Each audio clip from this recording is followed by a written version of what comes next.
Hashtag fork and knife with plate, the perfect setting and the silent tension. The annual family dinner was a production, meticulously orchestrated by our mother, Eleanor, whose high standards for domestic perfection were legendary.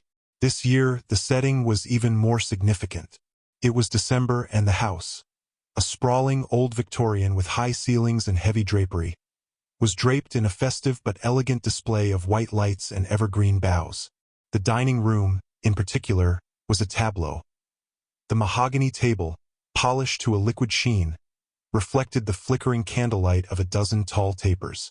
Crystal glasses, Eleanor's wedding set, reserved for only the most special occasions, sparkled beside perfectly pressed linen napkins folded into intricate, military-grade peaks. The air was thick not just with the aroma of slow-roasted lamb and rosemary, but with something far more volatile, expectation. My older sister, Captain Victoria Vic Thorne, was the undisputed star of the evening. She had just returned from a 6-month deployment, a high-risk, high-reward mission that was vague in its details but monumental in its implications. Her recent promotion was the reason for the celebration, and she wore her impeccable dress blues with the effortless gravity of someone acutely aware of their own distinction. Her uniform, crisp and dark, seemed to absorb all the light in the room, focusing the family's gaze entirely on her. She had the easy confidence of a person who knew their worth was objectively measured by medals and commendations. Every anecdote she shared, carefully curated, professional and slightly detached, was met with nods of profound respect and gushing pride from our father, Richard, and our aunts and uncles. I, the narrator, felt the familiar, dull throb of being relegated to the periphery. I was Thomas, the younger brother, the one who worked a steady, respectable, but ultimately unexciting job in archival history, a profession that elicited polite, brief inquiries before the conversation inevitably swung back to Victoria's latest exploits. My achievements, a successfully curated exhibit, a published academic paper, were the metaphorical small plates at a feast where Victoria was the main course. I did my best to appear composed. I smiled when expected, nodded along to Victoria's stories about strategic logistics, and made sure my wine glass was always full but never too full. My strategy was one of minimal presence. Contribute enough to be polite, but not enough to draw comparison. Comparison was a battle I lost the moment Victoria put on the uniform 10 years ago. Yet, despite my efforts to fade into the wallpaper, the tension between us was a living thing, stretched taut across the dinner table like an invisible tripwire. It wasn't an open feud. It was a Cold War fought with glances and coded language. Victoria's method was subtle superiority, expressed through a slight condescension in her tone when she addressed me, a fleeting expression of pity that crossed her face when I mentioned my work. Earlier, before everyone was seated, she had cornered me in the hallway. "Still doing that library thing, Tom?" she'd asked, adjusting her cuff with a precision that highlighted her self-control. It wasn't a question. It was a judgment. "It's archives, Vic," I had corrected, swallowing my retort. "Right?" she'd replied, her smile not quite reaching her eyes. "Well, someone has to keep the history safe for the people who actually make it, I suppose." Now, as the dinner progressed, she was sitting across from me, radiating the aura of a bona fide hero. Every family member, especially Mother, kept finding small, perfect ways to praise her. "The discipline you show, Victoria," Father boomed, raising his glass. "It's truly exceptional. A real leader. And your maturity," Eleanor added, her eyes misty with pride. "You've taken on such enormous responsibility. We are so proud of you for choosing a life of true consequence." Every compliment directed at her felt like a subtle, unspoken critique of my own quieter existence. I felt the pressure building in my chest. Not of anger, but of profound invisibility. I reminded myself, it's just one night. Get through the lamb and the tart and you can retreat. Victoria caught my eye, and there it was. The fleeting, cold smirk that only I could see. The silent confirmation that she knew exactly how I felt and reveled in it. She was the conqueror and I was the subdued territory. The moment of silence came just as Mother was setting down the silver gravy boat. Father was momentarily distracted by a text message, and Uncle George was mid-sentence, choked by a sudden cough. A perfect, small vacuum of noise settled over the table. Victoria leaned forward just slightly, obscuring her movement behind the centerpiece. Her eyes locked onto mine, hard and devoid of any familial warmth. The air left my lungs as I braced for the calculated verbal strike I knew was coming, the one designed to inflict maximum personal damage without leaving an audible trace. This was the moment she chose to twist the knife, convinced that the sound of her whisper would be masked by the residual hum of conversation. She brought her head close enough for the faint scent of starch and expensive perfume to reach me. Her lips barely moved, forming a precise, venomous message intended for my ears and mine alone. I waited for the blow, unaware that just a few feet down the table, Mother, Eleanor, had paused, her hand hovering over the ladle, her attention fully alert to the subtle shift in the dynamics between her two children. Hashtag shushing face, the cruel whisper, and the breaking point. The brief lull in conversation was the opening Captain Victoria Thorne had been waiting for.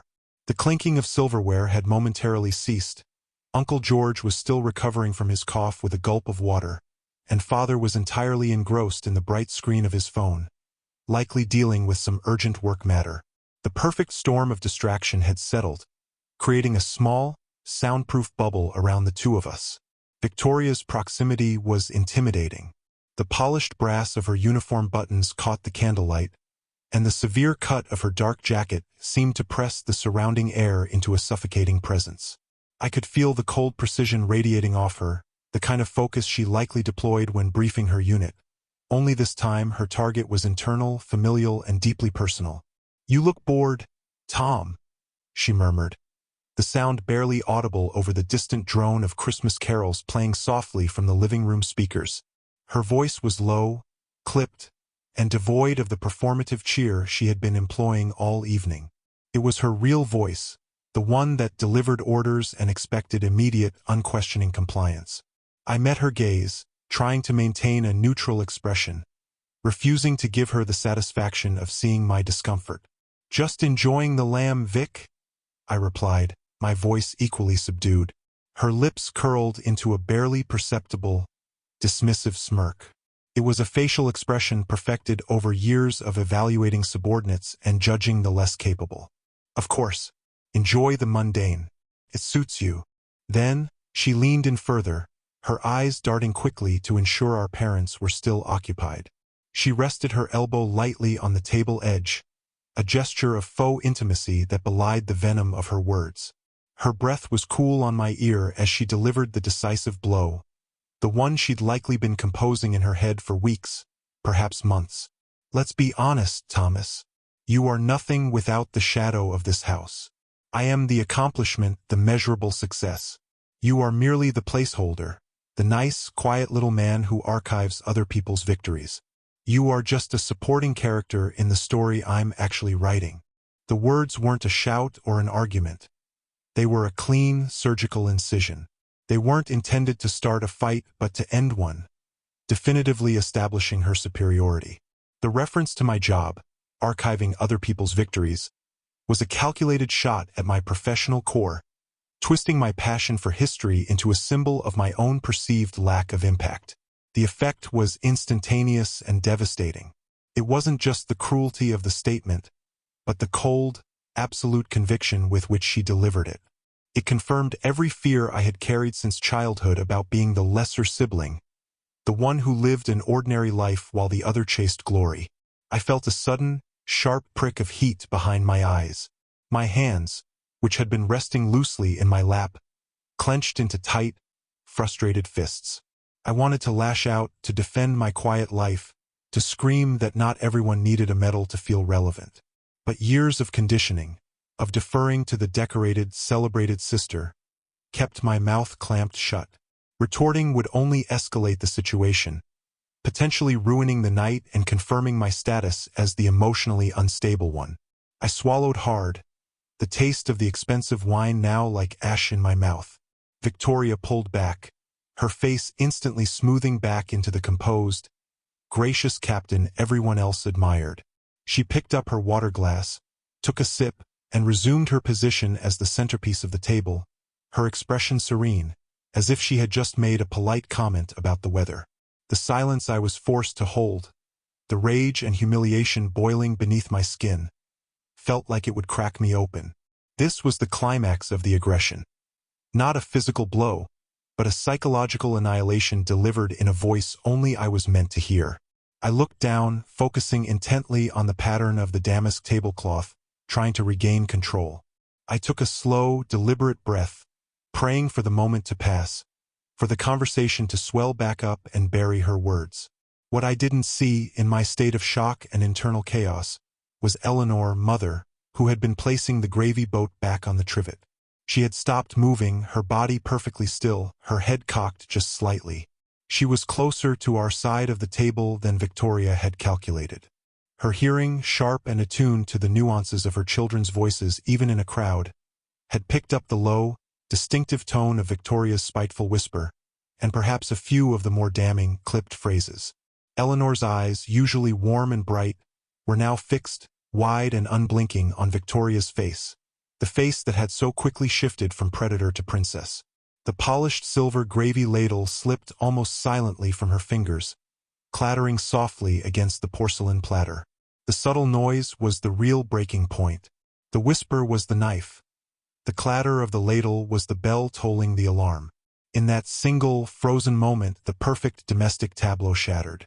The full, cold realization hit me. Mother had heard. ##ear the matriarch's unexpected eavesdropping.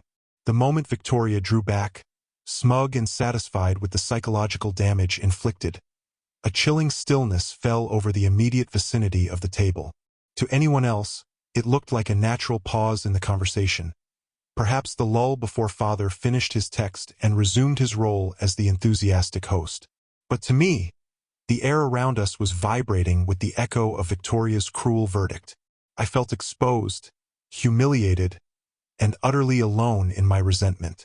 My eyes were glued to the tablecloth, trying to manage the sudden tremor in my hands. The silent command running through my head was, *breathe. Pretend it didn't happen. Do not react. It was in this suffocating silence that a soft, almost imperceptible sound broke through. The gentle, hollow clink of metal against porcelain. I glanced up, not at Victoria, but towards the source of the noise. Eleanor, our mother, was positioned a mere 3 feet away, standing slightly behind Victoria, right where she had been placing the silver gravy boat back onto its platter. Her movement had utterly ceased. Her hand, the one that had been holding the heavy silver ladle, was now hanging suspended over the platter, the ladle having just slipped from her grasp to tap against the rim of the dish. Eleanor wasn't looking at the misplaced ladle or the food. Her gaze was locked, intense and focused, on Victoria's face. Eleanor Thorne was a woman of impeccable grace and control, a matriarch who managed her household and family with the precision of a Swiss clock. She rarely raised her voice, but her displeasure could silence a room faster than any shout. Now, her usual composure was gone, replaced by an expression of profound shock and disbelief. Her eyes, the same deep blue as mine, but usually so warm, were wide and unblinking. The silence around her was unnaturally complete. She must have been concentrating on the delicate task of balancing the heavy gravy boat when Victoria leaned in, making her instantly receptive to the low-frequency sound of the secret whisper. Her maternal instincts, finely honed over decades of mediating sibling disputes, must have alerted her to the shift in energy between us. She had been close enough to hear not just that something was said, but perhaps the sharp, damning phrases. "You are nothing without the shadow," and "merely the placeholder."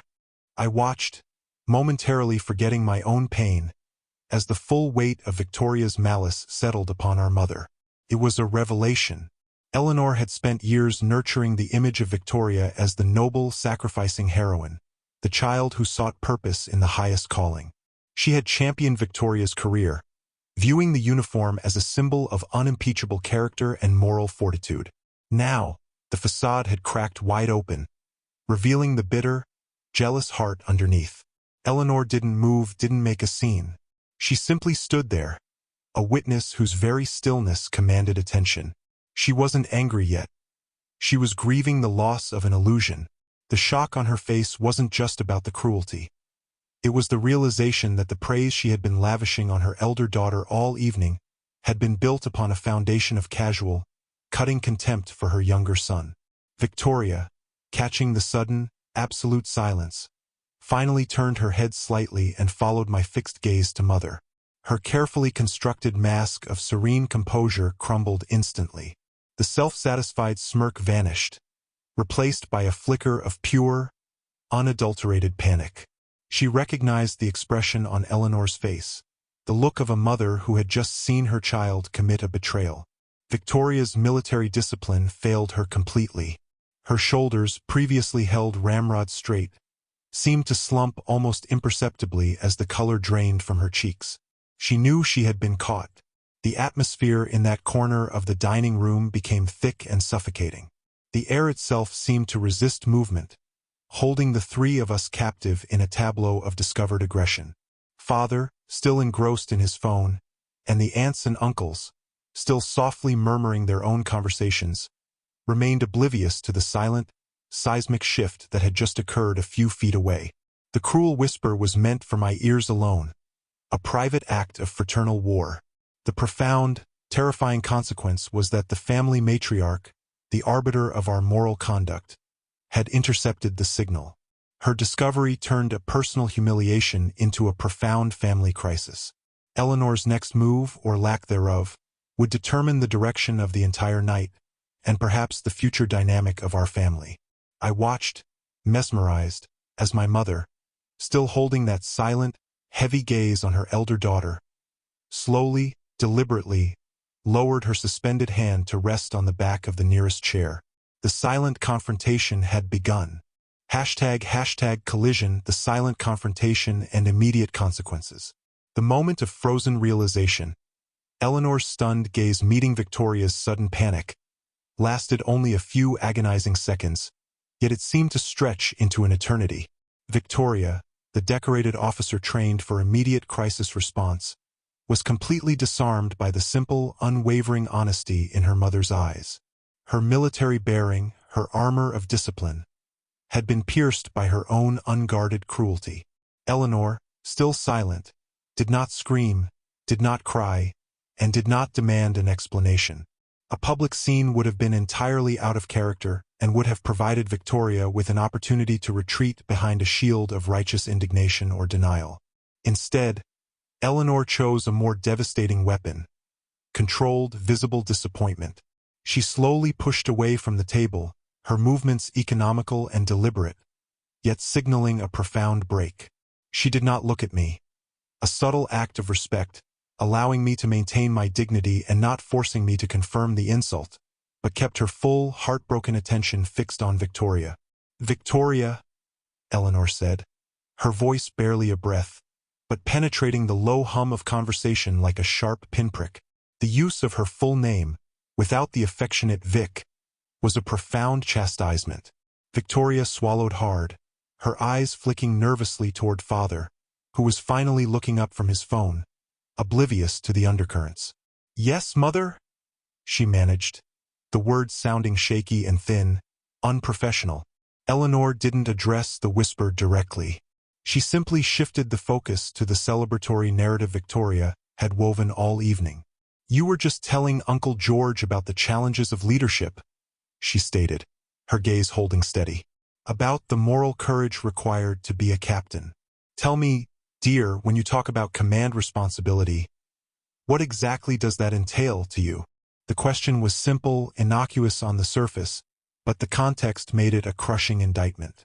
It was an invitation to uphold her own high moral standard, knowing she had just failed it spectacularly. It demanded an honesty that the polished uniform and rehearsed war stories never required. Victoria was trapped.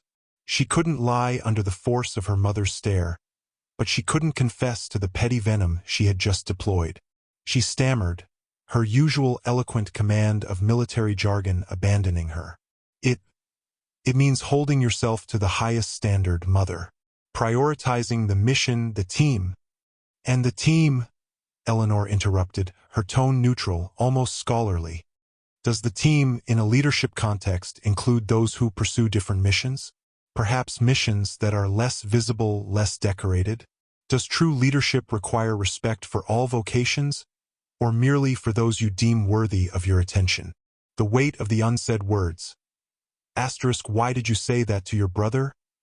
Asterisk. Hung in the air, heavy and suffocating. Eleanor had managed to confront the cruelty without exposing the secret to the rest of the table, making the confrontation intensely private despite the public setting. Victoria's panic intensified. She knew her mother was giving her one last chance to salvage her character in Eleanor's eyes. She averted her gaze, unable to meet the moral authority of her mother's disappointment. "Of course, mother," she muttered, pushing her half-eaten plate away slightly. A small, desperate gesture of surrender. "Respect is fundamental." "I am glad to hear it," Eleanor said, the formality of her language sealing the severity of the moment. She gave a single, slow nod, a gesture of cold acknowledgement rather than acceptance. With that, the confrontation ended, not with a bang, but with a profound, aching silence. Eleanor turned away from Victoria, her expression now carefully composed, masking the internal turmoil.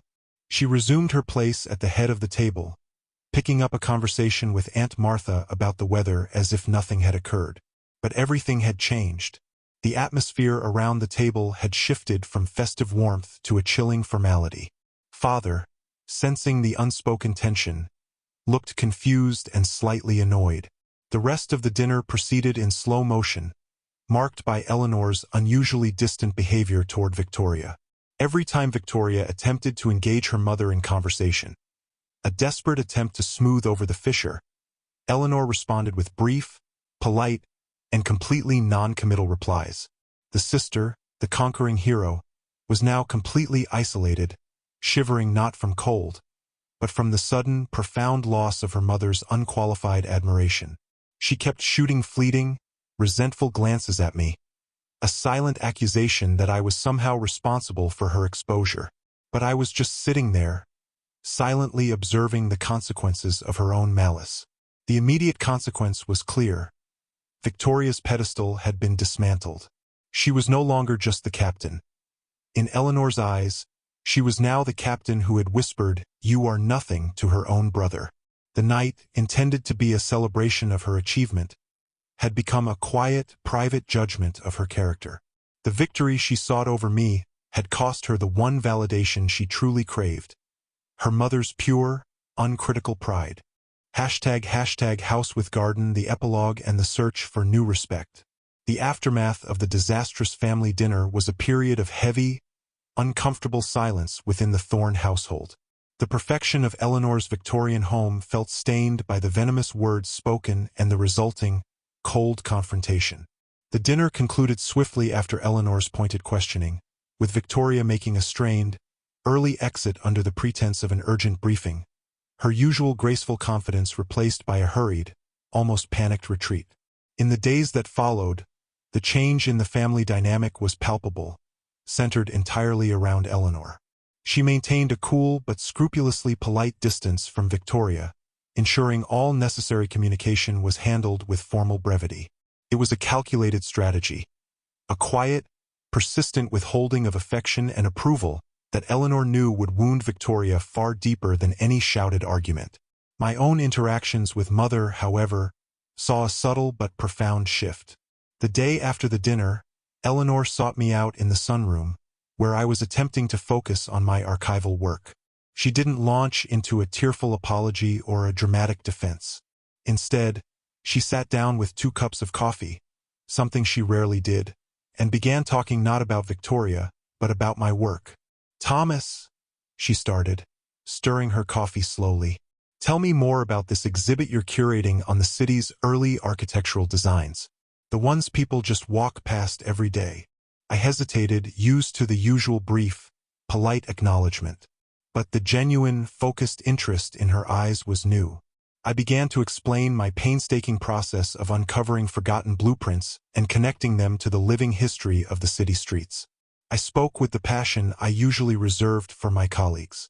Eleanor listened, her chin resting thoughtfully on her hand. When I finished, she didn't offer a comparison or a critique. She simply said, "That requires patience, precision, and a love for the untold story. You are making permanent what is transient, Tom. That is a form of great consequence." The quiet affirmation hit me with more force than any public defense could have. She wasn't just validating my job. She was validating me, my method, my character, and my chosen form of contribution to the world. She was restoring the balance that Victoria's words had tried to destroy. It was her way of restoring my dignity, not by chastising Victoria to me, but by elevating me in her own estimation. Meanwhile, Victoria's reckoning was happening behind closed doors. A week later, I overheard a snippet of a tense, late-night conversation between my sister and mother echoing from Eleanor's study. I caught Eleanor's voice, firm and low. "Your uniform is not a shield for your character, Victoria. If you have such little regard for your brother's peaceful path, how can you command the respect of strangers? You earned that rank, but respect is given, and you must earn it here, too." Victoria's reply was muffled, but the tone was wounded, defensive, and ultimately defeated. She was forced to confront the pettiness and envy that drove her to speak those cruel words. She was forced to face the fact that her pursuit of external glory had blinded her to the quiet value of her brother's life, and that this failure was a far greater flaw than any professional misstep. The resolution wasn't a sudden, heartwarming reconciliation. When Victoria finally sought me out, a reluctant, stiff approach in the kitchen, her apology wasn't effusive, but it felt genuine enough for the moment. What I said at dinner was uncalled for, Thomas. It was petty. It reflected badly on me, not on your work. It reflected exactly what you think, Vic, I replied, meeting her gaze steadily, finally feeling the courage to assert myself. But Mother heard it, and now you have to live with the consequences of revealing your true character, not just your decorated rank. She flinched at the mention of Eleanor. The damage to her pride was evident, and it was a consequence she could not outrun or dismiss as a battlefield loss. The story ends with me, the narrator, finally achieving a new form of self-assurance.